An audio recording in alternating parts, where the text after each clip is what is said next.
Bom dia, vamos falar sobre a Índia. A Índia é um país muito cobiçado durante o século XV, onde os europeus iam em busca de especiarias, de riquezas, que eram levadas para a Europa para serem comercializadas.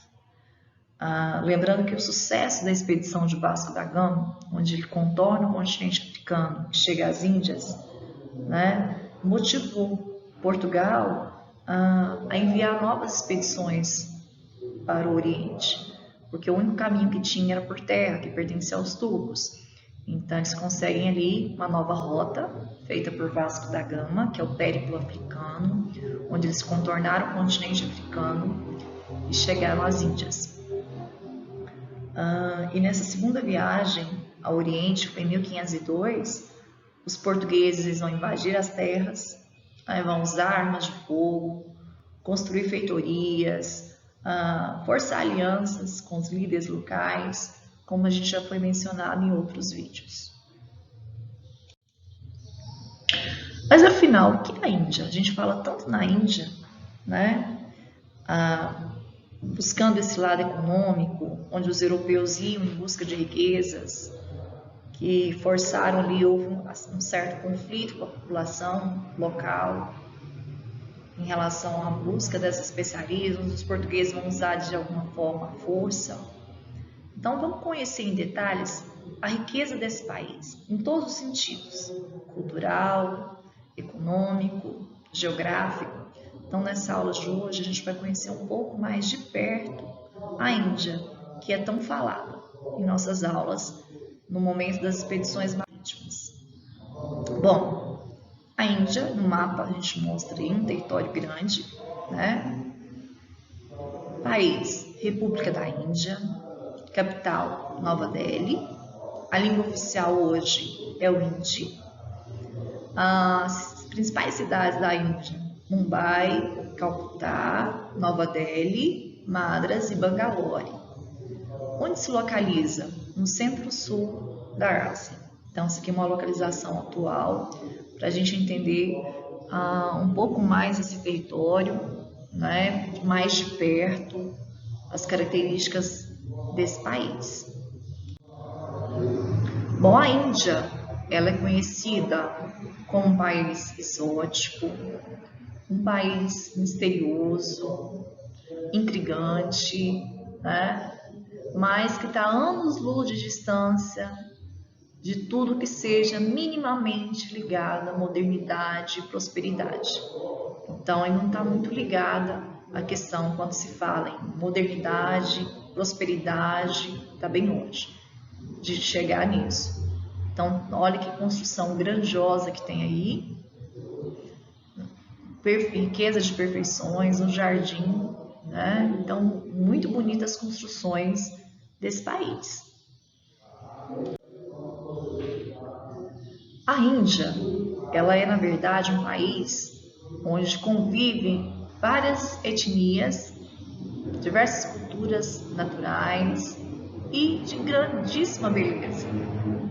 E esse país é um país muito visitado hoje, porque ele seduz todo aquele visitante com as suas maravilhas, com tudo de bonito que existe lá, então isso acaba atraindo vários turistas para lá, por ser um lugar de tamanha beleza.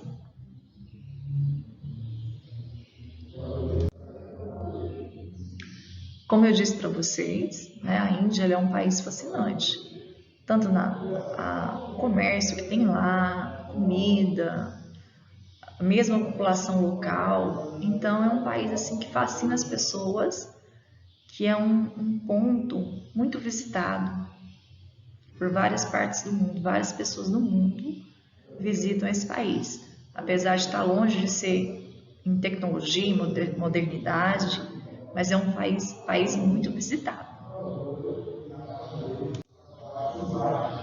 E aqui nós temos alguns cartões postais da Índia. Mumbai, olha que lindo.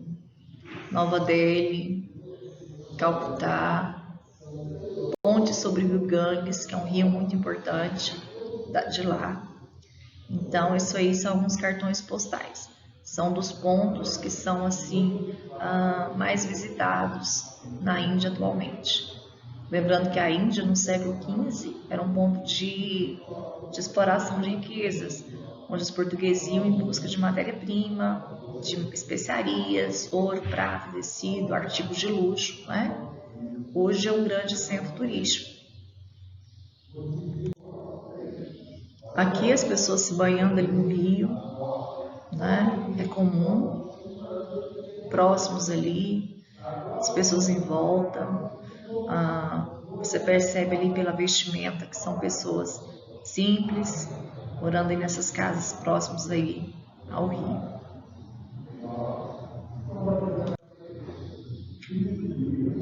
Esse rio é o rio Ganges. Esse rio Ganges, lá na Índia, ele é considerado sagrado. Então, de 6 em 6 anos, as pessoas vão lá se banhar nesse rio, né? Ou seja, milhões de hindus, porque eles acreditam que banhando nesse rio, eles limpam seus pecados. E limpando seus pecados, vão ter uma vida melhor, mais próxima da reencarnação. Então, esse rio Ganges, ele está ligado à religiosidade. Então, os da religião hindu, eles vão lá, né, o hinduísmo, os hindus, eles tomam banho de 6 em 6 anos nesse rio, porque eles acreditam que estão limpando dos pecados. Limpando dos pecados, eles têm uma vida melhor mais próxima da reencarnação, ou seja, em vida após a morte. Aqui nós temos o trânsito das grandes cidades da Índia, é um trânsito bem movimentado. Também com essa imagem a gente percebe ali que foge da modernidade, até o tipo de carros que a gente pode observar, construção ali das estradas, da infraestrutura das estradas. Bom, nas ruas indianas, os carros, se você observar nas imagens aí, eles dividem o espaço com transporte de bicicleta e de outros meios ali de transporte. Então é bem variado. Tem um aí do lado esquerdo, esse verde e amarelo, parece uma carrocinha, outros andando de bicicleta, um caminhão aí acima com excesso de cargas. Então ali a gente percebe que as leis de trânsito são bem diferentes das nossas, porque isso aqui no Brasil é proibido, né? Então a gente percebe a diversidade ali do trânsito na Índia. Bom, com aquelas imagens que a gente viu, a gente observa que aparentemente é um trânsito sem regras, né? E esses veículos, eles constantemente trocam de faixa sem sinalizar, sem dar seta. Eles não respeitam os sinais de trânsito. Os carros ali acabam dividindo espaço com as bicicletas, não tem a ciclovia, tudo junto. Motos, diversos veículos de 3 rodas, a capacidade ali para transportar 5, 8 passageiros, que são conhecidos como os tuk-tuks. Então ali o transporte deles a gente observa que é um transporte meio sem regras, né? As pessoas caminham ali livremente, tem até um dromedário no meio da rua, parece que é uma bagunça, né? Ao centro aí um carro de frente para o outro, ninguém respeita as regras de sinalização de trânsito, dá a impressão que é tudo bagunçado mesmo.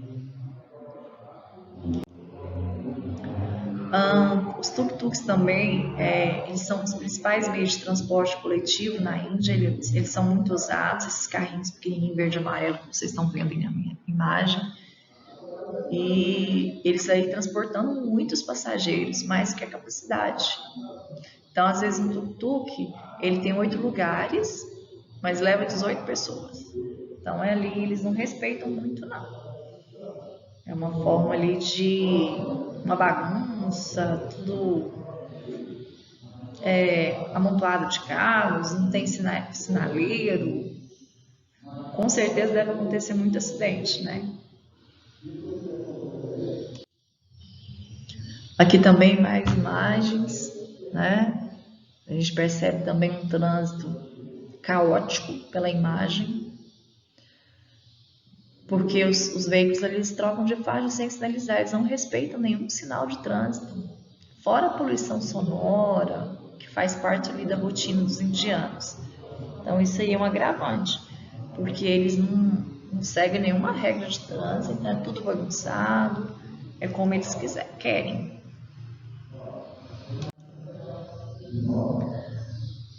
Na Índia, estima-se que produz 2,5 bilhões de bacharéis por ano, ou seja, pessoas formadas. E desses bacharéis, 250 mil são engenheiros, né?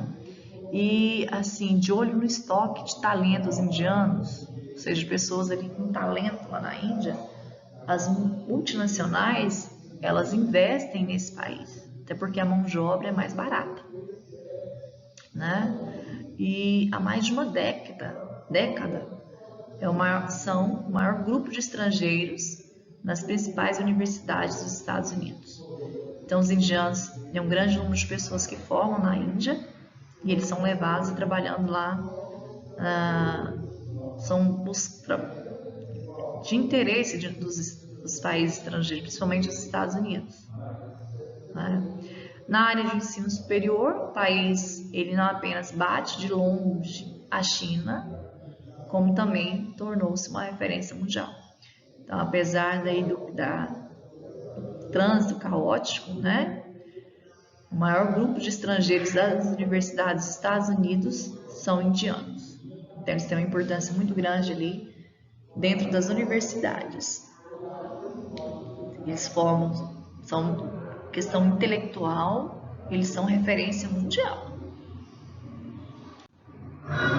Assim, enquanto no Brasil forma-se cerca de 36 mil estrangeiros por ano, matemáticos ou outros profissionais de alta tecnologia, a Índia ela forma 300 mil.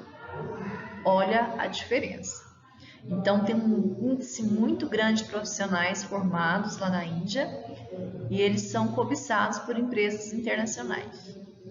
Buscam esses profissionais para trabalharem nas suas empresas. Então a gente mostra nas imagens, né, eles ali com notebooks, sentados ali na escada estudando, as universidades cheias. Então eles se preocupam com esse lado intelectual, dessa formação intelectual.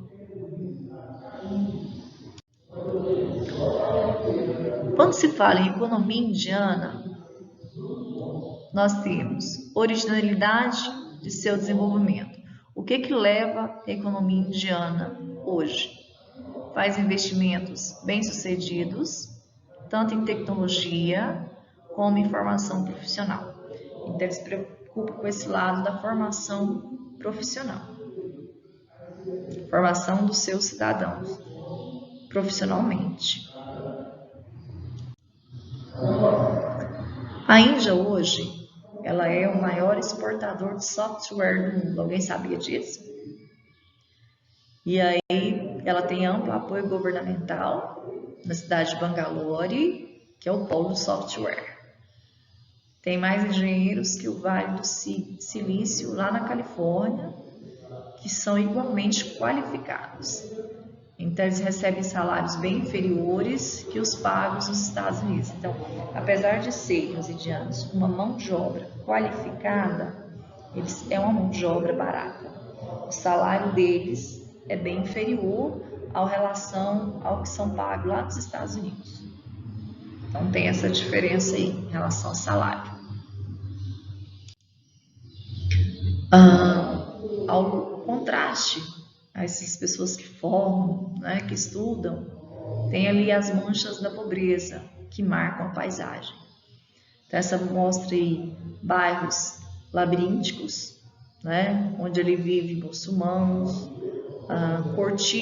cortiços ligados a tecelagens falidas, favelas modernas com casebres de madeira.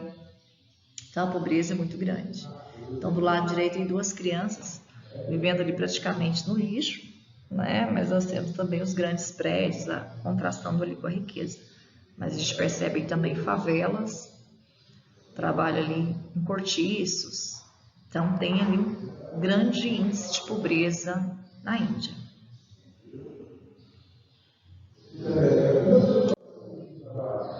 A sociedade, quando se fala na sociedade indiana, é o segundo país mais populoso do mundo.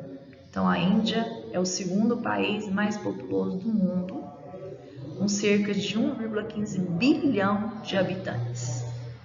E ele é o sétimo em extensão territorial.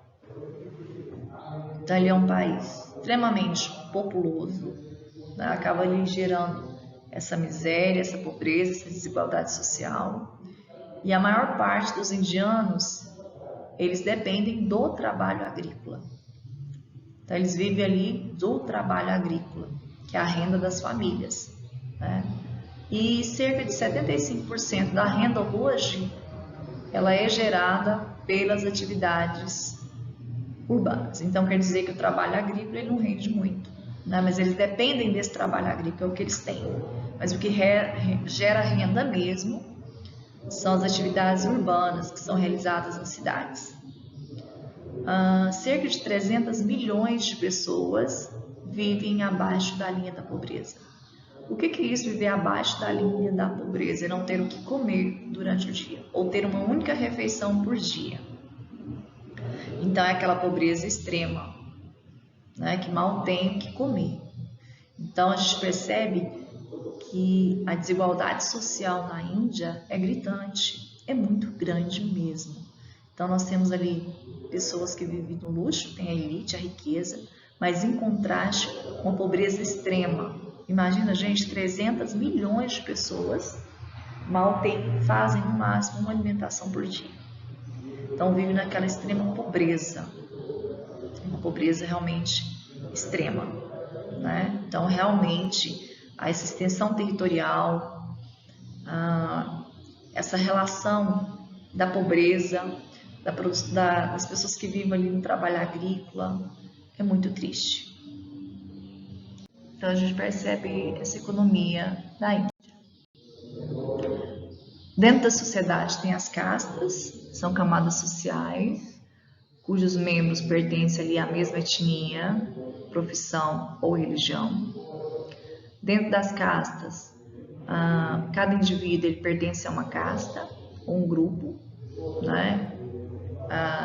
É proibido o casamento entre diferentes castas, então eles ali casam entre si.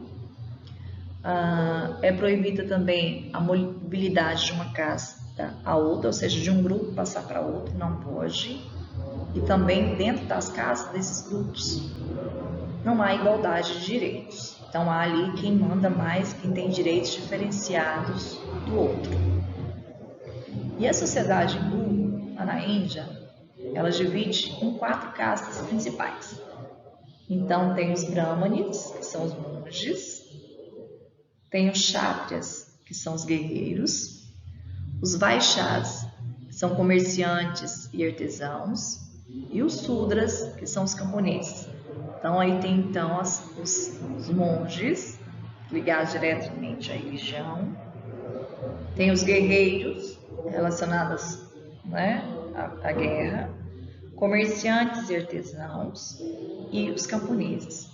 Também compõem ali essa sociedade os pátrias, que são considerados impuros pelas outras castas. Então isso faz parte ali do grupo social, da camada social da Índia. Bom, a Índia, esse sistema de castas, vive então um sistema de castas, de grupos. A distinção social ela é rígida, há uma diferença social bem grande, e a justificativa é religiosa. Então, existiu ali os 4 principais grupos de castas, né, que vai prevalecer até 1950 só, aí não existe mais. Os brahmanes. Quem são os brahmanes? Os brahmanes são sacerdotes e sábios. Eles são responsáveis pela orientação religiosa, pelo aconselhamento aos governantes. Os kshatriyas são nobres guerreiros, eles são responsáveis pela ordem política e social. Os vaishyas são comerciantes e proprietários de terras. Esses comerciantes e proprietários de terras, eles podem ter grandes fortunas, eles acabam ali juntando, são extremamente ricos. E os sudras são os trabalhadores braçais, eles são obedientes aos membros das castas superiores. Então, as castas elas são formadas com esses grupos aí. Então, nós temos os sacerdotes e os sábios, os nobres guerreiros, comerciantes e proprietários de terras e os trabalhadores braçais, que eles são obedientes aos membros superiores. Os sudras, eles obedecem ali os membros superiores, que compõem essa casta. Como vocês sabem, a vaca ela é sagrada na Índia, ela é um animal sagrado, então eles não abatem a vaca, porque a vaca ela é um animal sagrado lá na Índia. Mas por que a vaca ela é sagrada na Índia? No sistema de castas aí, essa divisão social que a gente acabou de ver, ainda vigora na sociedade indiana. A vaca ela é considerada mais pura até que os brahmanes, que são os indivíduos pertencentes ali à casta mais elevada dos sacerdotes, é o topo da sociedade. Por isso, por ela ser considerada pura, sagrada, ela não pode ser morta, nem ferida, e ela tem passe livre ali para circular pelas ruas sem ser incomodada. Então, se você for na Índia, você vai ver vacas ali passeando livremente, tranquilamente pelas ruas. O leite do animal, ou seja, tanto o leite, a urina, ou até mesmo as fezes, eles são utilizados em rituais de purificação. Então, tanto o leite quanto a urina, as fezes da vaca, né, eles usam ali como rituais de purificação, levando em conta que eles consideram a vaca um animal sagrado. Então, ai de quem for lá na Índia matar uma vaca, está perdido. Não pode, porque ela é considerada pura e sagrada. Bom, na Índia, então, desenvolveu alguns aspectos. Então, tanto o hinduísmo ou o brahmanismo. Essas duas doutrinas não têm fundador, surgiu por volta de 1500 anos antes de Cristo. A herança é ariana, né, tem caráter sagrado, transmitido por tradição oral pelos arianos. E cerca de 500 anos antes de Cristo, a compilação dos Vedas, que são esses santos que vocês estão vendo aí sagrados, são fontes sagradas, esses outros nomes aí indianos, que eu não vou me arriscar a ler. Mahatma Gandhi, ele foi um grande líder da independência da Índia. A gente vai ver isso com detalhes mais na frente. Ele vai pregar uma revolução pacífica, baseada no conceito da desobediência civil. Ele prega assim, uma revolução mais pacífica em relação à Inglaterra, que vai dominar a região antigamente. Ele não vai conseguir controlar a insatisfação ali das pessoas que estavam descontentes com a administração britânica da Inglaterra no continente. Mahatma Gandhi, então, ele ficou conhecido na história como um grande líder de uma revolução pacífica. Atos de violência, atentados terroristas, eles também foram intensos durante a luta contra o Império. Também um assunto que a gente vai ver em detalhes mais tarde. O objetivo desse vídeo é fazer um paralelo para vocês da Índia Antiga, quando ela foi ponto ali de exploração, ponto de referência para os europeus, onde eles iam em busca de riquezas, e para você conhecer um pouco da Índia atual. Como que ela está atualmente, questão da organização social, a gente viu ali a questão religiosa, né, onde a vaca ela é tratada como um animal sagrado, ela simboliza ali a pureza.